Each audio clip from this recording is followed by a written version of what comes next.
बिस्मिल्लाहिर्रहमानिर्रहीम। काश्तकार भाइयों, मकई की जो बढ़ोतरी होती है उसमें एक अहम इशू जो उसकी पैदावार में कमी करता है वो दानों का साकित हो जाना है, यानी कि दानों की अबॉर्शन होना है। दानों की अबॉर्शन से मतलब ये है कि पौधे पॉलिनेशन हमारी कामयाब हो गई, पौधे अपने पोटेंशियल के मुताबिक या अपने दस्तियाब वसाइल के मुताबिक उसने पॉलिनेशन की, दानों की बुनियाद रखी गई। लेकिन पॉलिनेशन के मरहले के फौरी बाद कोई ऐसा दबाव आता है जिसकी वजह से पौधा जो है उससे मुतासर होता है और इस बात को भांप लेता है कि मैंने जो जितने दानों की पॉलिनेशन की है मेरे लिए ये मुमकिन नहीं होगा कि मैं उसकी मुकम्मल भराई कर सकूं और उसको मैच्योर कर सकूं। तो पौधा जो है अब कुछ दानों को जो है वो गिरा देता है, उसको साकित कर देता है। अब अगर आप इसका मुशाहदा करना चाहते हैं तो दो चार छलियां देखें तो आपको कुछ हिस्सा उसका ऊपर वाला खाली नजर आएगा। खाली हिस्सा यानी कि जिस पे दानों का कोई नामो निशान नहीं, इसका मतलब ये है कि वहां पे पॉलिनेशन हुई ही नहीं, यानी कि सिल्क नहीं निकल सके या जरदाने मर गए या किसी वजह से जो है उसकी पॉलिनेशन नहीं हो सकी। अगर उसके बाद उसके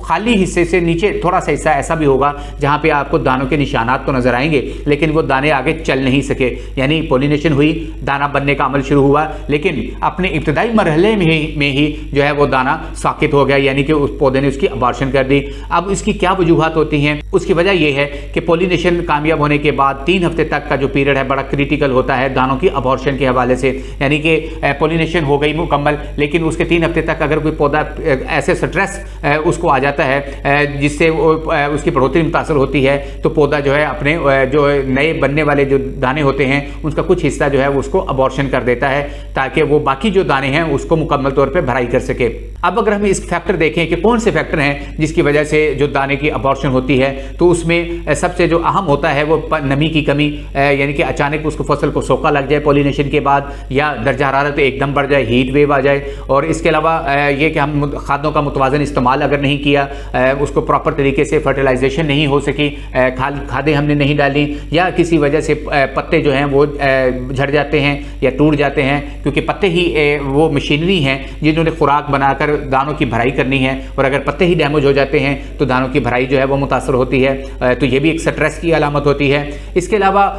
फूल निकलने और बार आवरी के दौरान रात का दर्जा हरारत अगर बढ़ जाए तो भी, यानी कि इस मरहले में पॉलिनेशन या उसके फौरी बाद के मरहले में अगर रात का दर्जा हरारत अचानक बढ़ जाता है गैर मामूली तौर पे 2 से 3 सेंटीग्रेड मामूल से, तो भी जो दानों की अबॉर्शन का जो है वो चांस रहता है। अब अगर हम इसकी मैनेजमेंट की बात करें तो सबसे पहले तो ये कि हमें खेत में अपने मुनासिब नमी का बंदोबस्त करना चाहिए और अगर दर्जा हरारत बढ़ जाता है यानी कि हीट वेव या 40 सेंटीग्रेड से मुसलसल दर्जा हरारत बढ़ रहा है तो फिर लाजमी है कि हम इस दौरान जो है यानी कि पॉलिनेशन और उसके 3 हफ्ते तक जो है अपने खेत में मुनासिब नमी का बंदोबस्त रखें और आपाशी का दौरानिया कम कर दें ताकि जो है हमारे खेत में जो दर्जा हरारत है बाहर से तकरीबन 2-4 सेंटीग्रेड कम रहे।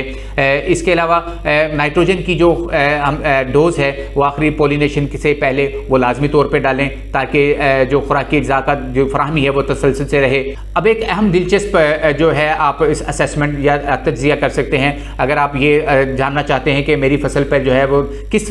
मौके पर स्ट्रेस आया था तो आप अपने खेत में छलियों का मुशाहिदा करें। अगर तो आपको ऐसी छलियाँ मिलती हैं जो टॉप से खाली हैं, सिर्फ टॉप से खाली हैं और छलियों पर कोई नामो निशान नहीं है दानों का, यानी कि दाने बने ही नहीं, पॉलिनेशन हुई ही नहीं, इसका मतलब ये है कि आपकी फसल पर 7, 8, 9 पत्ता मरहला से लेके पॉलिनेशन के मरहले तक स्ट्रेस आया है, जिसमें होता यह है कि उसका लामहला स्ट्रेस का जो नतीजा निकलता है कि पॉलिनेशन होती नहीं, यानी सिल्क देर से निकलते हैं या सिल्क जो है मर जाते हैं, सिल्क कट जाते हैं या जरदारे जो हैं वो डेसिकेट या वो मर जाते हैं ज़्यादा दर्जा हरारत से। 9-10 पत्ता से लेके पॉलिनेशन के मरहले तक अगर दबाव आता है तो इसका मतलब यह है कि पॉलिनेशन हुई ही नहीं। और अगर आप देखते हैं कि ऐसे हिस्सा भी मौजूद है आपकी छलियों पर जिसमें दाने बने लेकिन वो अबॉर्शन हो गई दाने की, तो इसका मतलब ये है कि आपकी फसल पर जो दबाव है पॉलिनेशन से बाद से लेके 3 हफ्ता तक जो है वो ऐसा दबाव आया है, ऐसा स्ट्रेस आया है पानी की कमी का या ज़्यादा दर्जा हरारत का, जिसकी बुनियाद पर जो पौधा है उसने अपने दाने जो है उनकी अबॉर्शन कर दी है। इसके अलावा एक तीसरी आप मुशाहदा कर सकते हैं अगर आप छली पर देखें कि कुछ दाने ऐसे हैं वो साकित या अबॉर्शन तो नहीं हुई लेकिन वो बहुत छोटे रह गए हैं, छली पर कुछ दाने मामूल के जो नॉर्मल दाने हैं उनसे काफ़ी छोटे रह गए हैं। तो इसका मतलब ये है कि आपके जो फसल पर जो दबाव है वो पॉलिनेशन से 3 हफ्ता बाद से लेकर दानों के मैच्योर होने तक जो है वो फसल को सोका लगा है या खुराकी अज्जा की कमी है या ज़्यादा दर्जा हरारत का दबाव है, तो इस दबाव की वजह से वो जो है पौधे ने कुछ दानों की नॉर्मल भराई की है और कुछ दानों की भराई वो नॉर्मल तरीके से नहीं कर सका। वीडियो देखने का बहुत शुक्रिया।